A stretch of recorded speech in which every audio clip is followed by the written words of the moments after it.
Ya, pada kesempatan kali ini kita akan membahas mengenai masalah pengajaran dan masalah pengelolaan kelas. Ini adalah materi yang ada di pengelolaan kelas.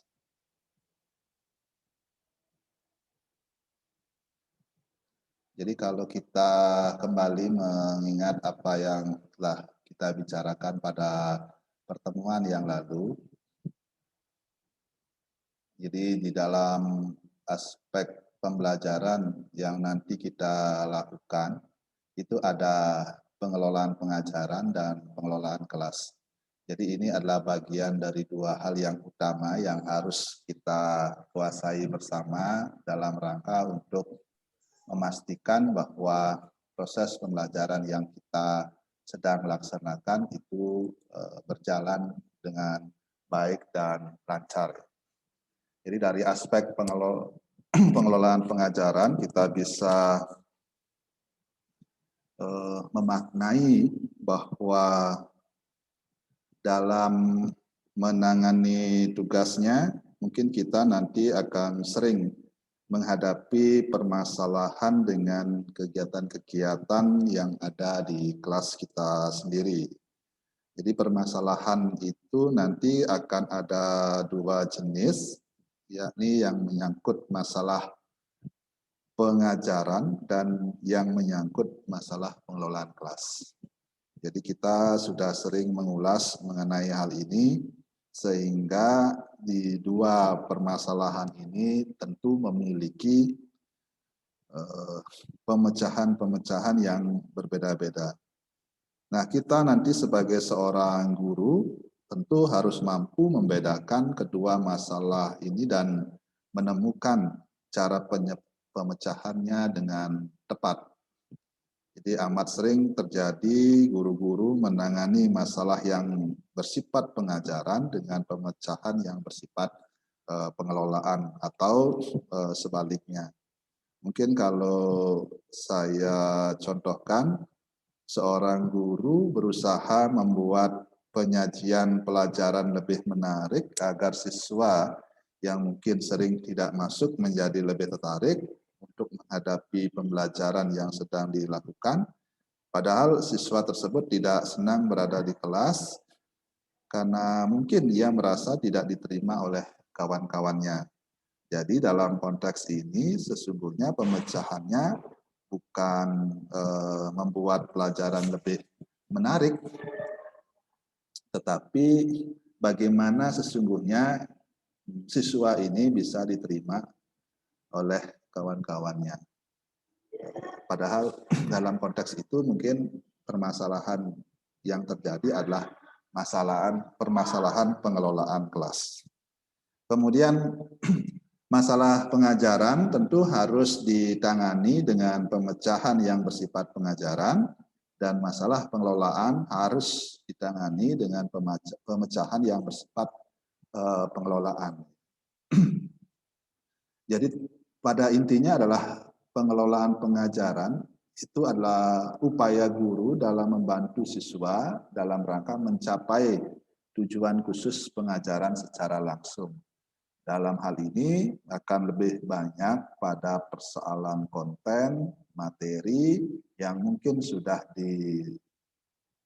disusun, sudah dideskripsikan di dalam RPP yang telah dibuat. Nah, lain dengan pengajaran, jadi pengelolaan kelas itu adalah upaya guru untuk menciptakan situasi kondisi kelas yang aman, nyaman, kondusif, jadi tentunya. Jadi selain itu, siswa juga diajak serta bertanggung jawab sehingga proses pembelajaran yang berlangsung itu efektif dan efisien. Jadi bagaimana pada posisi pengajaran bersifat materi, kemudian pengelolaan kelas bersifat keteraturan yang ada, kenyamanan para siswa, dan yang tidak kalah penting adalah kondusivitas dari kelas itu sendiri. Jadi gabungan antara pengelolaan pengajaran dan pengelolaan kelas ini diharapkan bahwa tujuan dari pertemuan, tujuan dari materi yang disampaikan itu bisa dipahami dan dimengerti, kemudian kalau dia bersifat nilai itu bisa diterapkan dalam perilaku sehari-hari. Nah, untuk dapat menangani masalah-masalah pengelolaan kelas secara efektif, tentu kita nanti sebagai seorang guru harus mampu pertama membedakan kedua ini, dan yang kedua adalah mencari pemecahan yang efektif. Nah, saudara sekalian, jadi kondisi yang mempengaruhi PBM kalau kita petakan mungkin di dalam dua kategori besar ini. Pertama, kondisi fisik, yang kedua, organisasi. Jadi kondisi fisik ini bisa bersifat individu atau bisa bersifat komunal. Jadi bagaimana ketika kita mengajar baik sebagai seorang guru dan belajar sebagai seorang siswa dalam kondisi yang tidak fit semuanya. Jadi kesehatan terganggu atau pikiran sedang kacau dan macam-macam ya. Yang lebih kemudian bersifat fisik secara khusus tentu yang bersifat badaniah. Artinya siswa mungkin dalam keadaan demam, flu, kemudian apalagi sekarang dalam kondisi COVID umumnya, jadi tentu akan sangat mempengaruhi kondisi pembelajaran yang optimal yang kita harapkan. Kemudian dalam konteks kondisi organisasional, ini bisa bersifat mikro di kelas, bisa bersifat makro di sekolah. Jadi kelas tentu diharapkan adalah kelas yang baik, kelas yang ya aktif dan lain sebagainya, di mana guru mampu untuk mengejanrawahkan beberapa aspek-aspek aturan-aturan kelas untuk memastikan bahwa kelas itu berlangsung dengan kondusif. Di dalam aspek makro, maka sekolah tentu memiliki berbagai macam peraturan sekolah.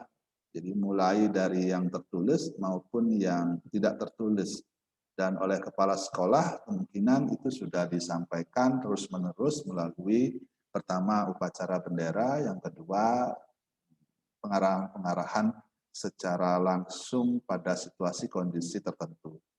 Jadi sesungguhnya itu ingin memastikan bahwa visi, misi, dan tujuan sekolah itu tercapai dalam aspek makro sekolah dan kemudian terinternalisasi di dalam proses pembelajaran yang dilakukan di kelas. Jadi tentu ujung tombaknya itu adalah para guru itu sendiri. Memang saat ini perkembangan dari teknologi berkembang dengan sangat pesat, tetapi patut diingat bahwa posisi guru itu sesungguhnya tidak tergantikan. Nanti pun ketika Anda menjadi seorang guru, saya yakin bahwa teknologi yang ada sekarang saat ini sudah berkembang lebih pesat lagi dan menuntut kita untuk terus melakukan updating, kemudian melakukan pembaruan terhadap kemampuan-kemampuan kita.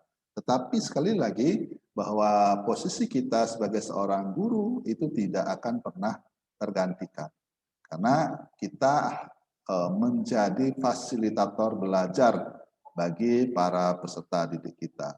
Kita yang harus mengarahkan, kemudian kita yang harus memberikan guideline dari proses belajar mengajar yang dilakukan oleh para siswa. Nah, yang ketiga adalah kondisi emosional. Ini bisa dalam aspek pribadi gurunya, kita sendiri, atau peserta didik.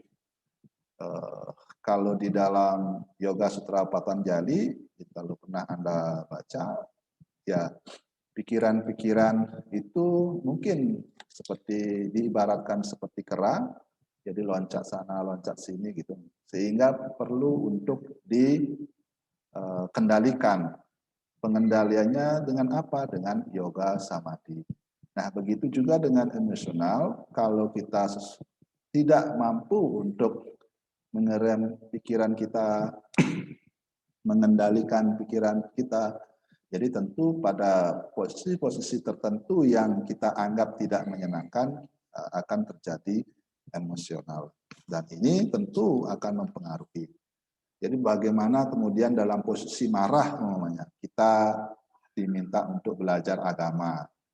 Bagaimana dalam kondisi sedih, apakah itu karena kehilangan sesuatu, kemudian bisa jadi putus pacaran gitu. Ada dalam kesedihan, kemudian kita dihadapkan dengan berbagai macam pelajaran, terutama pelajaran agama gitu. Jadi tentu tidak akan secara maksimal kita bisa menarik hikmah dan pengertian pemahaman dari itu. Jadi kondisi-kondisi ini memang mempengaruhi, dan oleh karena itu seperti yang saya katakan tadi bahwa ketika kita nanti menjadi seorang guru harus bisa membedakan antara apakah itu merupakan masalah pengajaran atau masalah pengelolaan.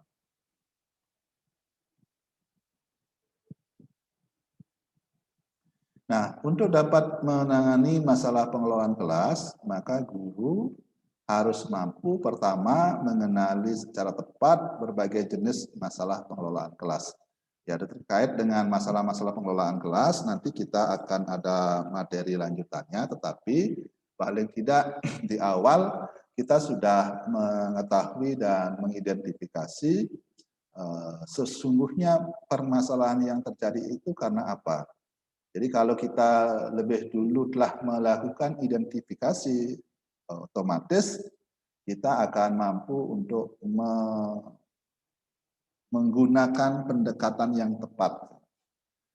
Yang kedua, memahami pendekatan mana yang sesuai untuk masalah tertentu, karena masing-masing siswa atau peserta didik ini kan adalah pribadi-pribadi yang unik. Yang satu sama yang lain itu akan berbeda. Jadi oleh karena itu satu masalah yang dialami oleh para peserta didik yang ada di kelas kita tentu akan berbeda dengan teman atau satu yang lainnya. Sehingga harus ada pendekatan yang tepat. Selanjutnya adalah memilih dan menetapkan yang paling tepat untuk masalah yang dimaksud. Jadi penyelesaian masalah mungkin akan ada dua, ada yang bersifat preventif, ada yang bersifat kuratif. Tetapi mungkin kita sebagai seorang guru agama lebih mengedepankan pada aspek preventifnya. Artinya mulai dari awal kita sudah menyampaikan apa yang harus dilakukan dan harus dilaksanakan oleh para peserta didik kita. Jadi dari awal kita sudah mengambil garis lurus mengenai hal itu, tentu diharapkan bahwa permasalahan-permasalahan selanjutnya itu tidak akan terjadi. Tetapi kalaupun kemudian ada permasalahan yang muncul dalam perjalanan kita melaksanakan proses pembelajaran di kelas, maka ya harus kita mau tidak mau harus menggunakan pendekatan kuratif atau pengobatan. Jadi ini adalah bagian dari 3 hal yang nanti kita harus kuasai dan kita harus ya memiliki kemampuan untuk itu.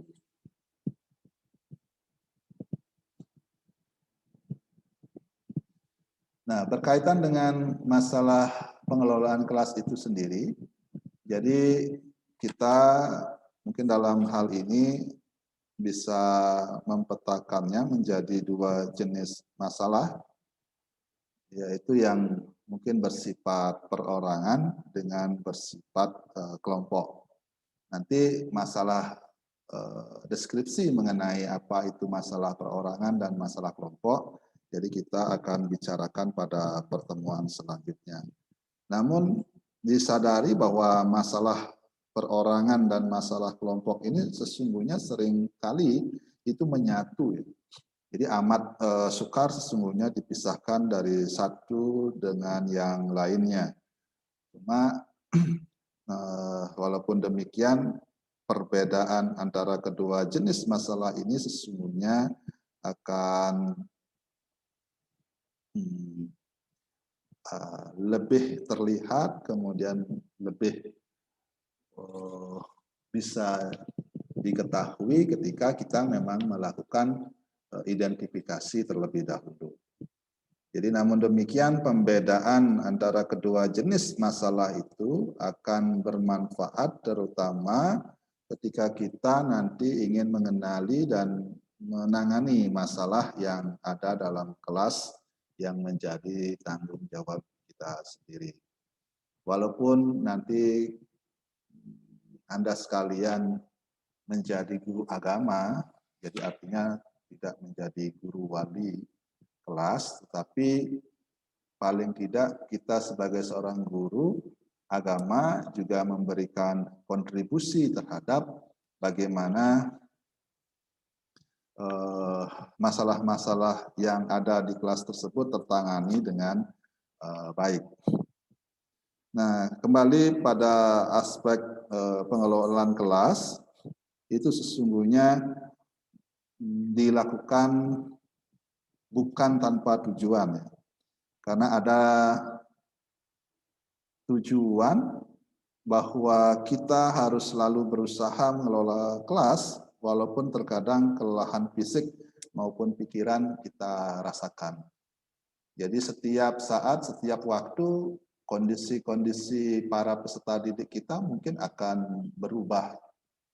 Jadi yang kalau hari ini dia tertib, besok atau 1 minggu yang akan lagi dia tidak tertib. Kemudian ada yang terlambat hari ini, minggu depan dia tepat waktu, dan lain sebagainya, ya. Jadi sesuai dengan kondisi-kondisi yang terjadi pada pribadi-pribadi itu sendiri. Nah, ketika kita menjadi seorang guru, maka kita harus sadar tanpa mengelola kelas dengan baik, maka akan menghambat kegiatan belajar mengajar. Itu sama saja membiarkan jalannya pengajaran tanpa membawa hasil, yaitu mengantarkan anak didik kita memahami materi atau substansi yang ingin kita sampaikan. Jadi tentu tidak perlu diragukan lagi bahwa setiap kali masuk kelas, kita sebagai seorang guru selalu melaksanakan tugas mengelola kelas. Jadi seperti yang saya sampaikan di awal, di pertemuan awal, sesungguhnya antara tugas pengelolaan kelas dengan tugas pengajaran itu kadang-kadang tidak bisa dipisahkan. Pengelolaan kelas dimaksudkan untuk menciptakan kondisi dalam kelompok kelas yang berupa lingkungan kelas yang baik, yang memungkinkan siswa berbuat sesuai dengan kemampuannya. Dalam hal ini bahwa para peserta didik sesungguhnya memiliki pengalaman dan kemampuan belajar. Tinggal bagaimana kemudian kita sebagai seorang guru mampu untuk membangkitkan hal tersebut. Kita harus memahami bahwa tujuan pengelolaan kelas itu pada hakikatnya telah terkandung di dalam tujuan pendidikan secara umum.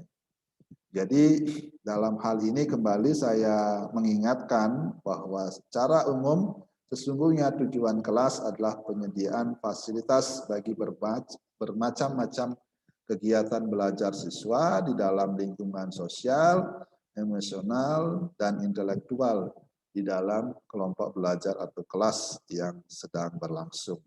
Nah, fasilitas yang disediakan itu memungkinkan para peserta didik untuk belajar dan bekerja, terciptanya situasi sosial yang memberikan kepuasan, suasana disiplin, pengembangan intelektual, emosional, dan sikap serta apresiasi pada siswa kita itu sendiri.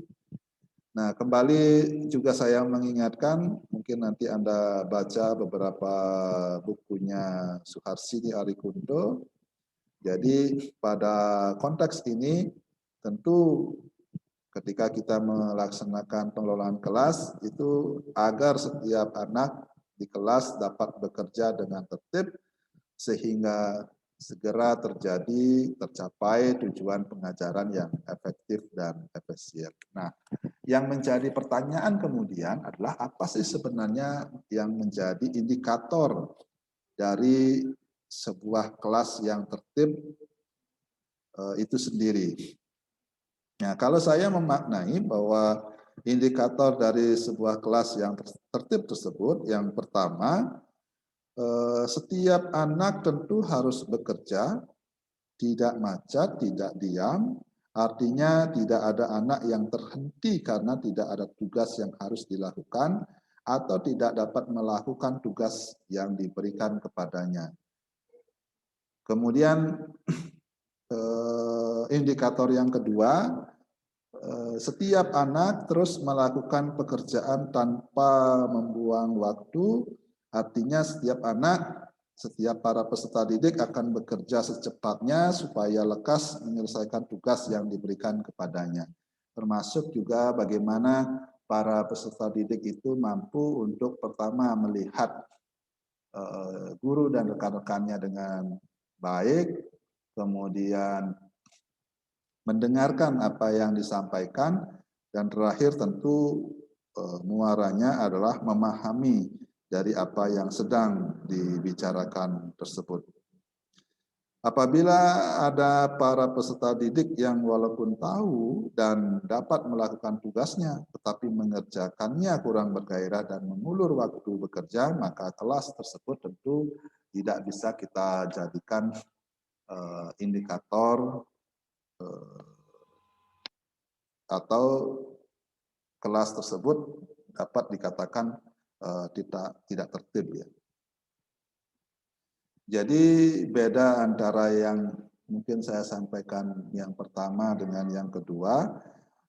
Pada yang pertama itu anak tidak tahu akan tugas atau tidak dapat melaksanakan tugas, dan yang kedua adalah anak tahu dan dapat tetapi kurang bergairah bekerja. Jadi kalau kita mampu untuk mengendalikan dan memecahkan hal tersebut, jadi tentu indikator-indikator yang saya sampaikan tadi akan terwujud. Jadi pada persoalan kegiatan mengajar sesungguhnya itu dimaksudkan secara langsung menggiatkan siswa untuk mencapai tujuan-tujuan, seperti mungkin menelaah kebutuhan-kebutuhan siswa, menyusun rencana pelajaran yang menyajikan bahan pelajaran kepada mereka sendiri, kemudian mengajukan pertanyaan kepada siswa atau gurunya. Yang jelas dari kondisi atau indikator tersebut bahwa kelas yang baik tentu adalah kelas yang aktif, tetapi keaktifannya ini tidak pada persoalan merusak, mengganggu dan lain sebagainya, tetapi benar-benar menjadi atau benar-benar merupakan penyampaian dan elaborasi dari kemampuannya masing-masing terhadap materi yang sedang dibahas. Jadi saya kira itu yang dapat saya sampaikan pada pertemuan kali ini.